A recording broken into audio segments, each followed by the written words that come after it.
J'espère que tout le monde va bien.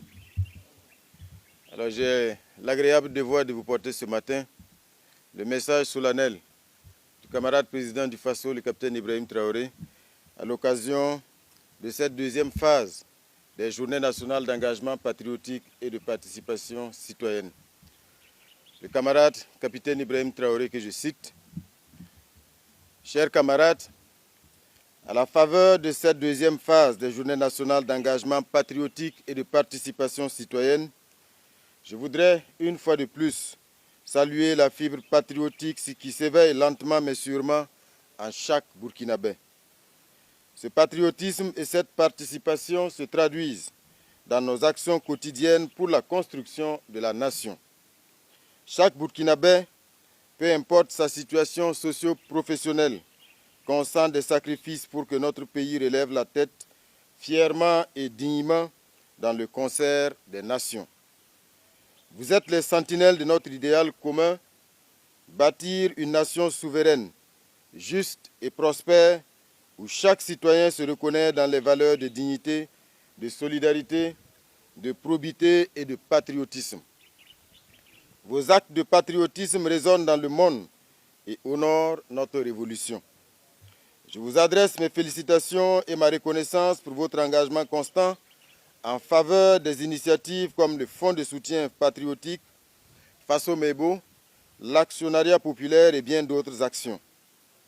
Je félicite également la première cohorte des appelés de l'immersion patriotique ainsi que leurs encadreurs. Vous êtes désormais les témoins et les défenseurs des valeurs patriotiques auprès de vos pairs, cadets et aînés dans vos universités, qu'elles soient au Burkina Faso ou ailleurs.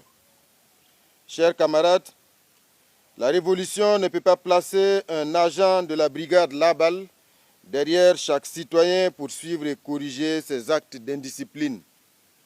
J'en appelle donc à la conscience patriotique de chacun.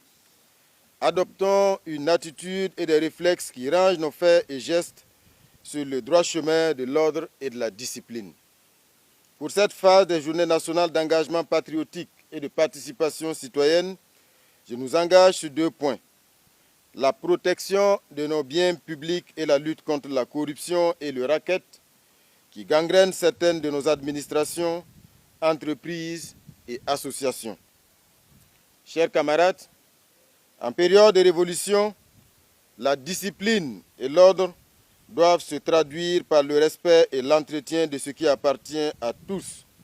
Matériel militaire, bus, bancs publics, voies pavées, édifices publics, véhicules de l'État, équipements agricoles et médicaux, etc.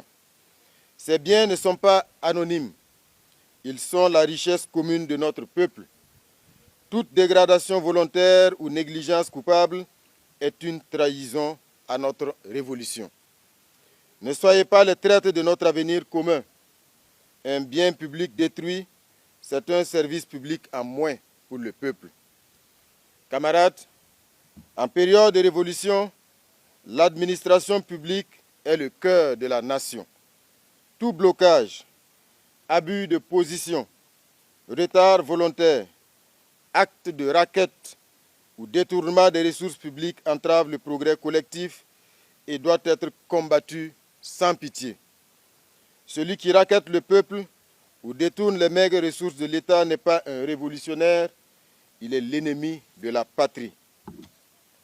Je nous engage à nous lever comme un seul homme contre la corruption, le racket et toutes les formes d'enrichissement illicite. Les commissions de régulation des dysfonctionnements, les corps de contrôle administratif et la justice doivent être mobilisés et rendre accessibles des dispositifs de plainte et de dénonciation responsables. Le peuple qui contribue à la construction de la nation a droit à des infrastructures de qualité et durables. Chers camarades, je nous appelle donc à redoubler d'exemplarité dans nos quartiers, dans nos services, dans nos unités et dans nos administrations. Soyons des modèles d'intégrité et de responsabilité. Ensemble, faisons du Faso une terre où règne l'ordre, la discipline, la probité et la justice. Célébrons cette ferveur patriotique.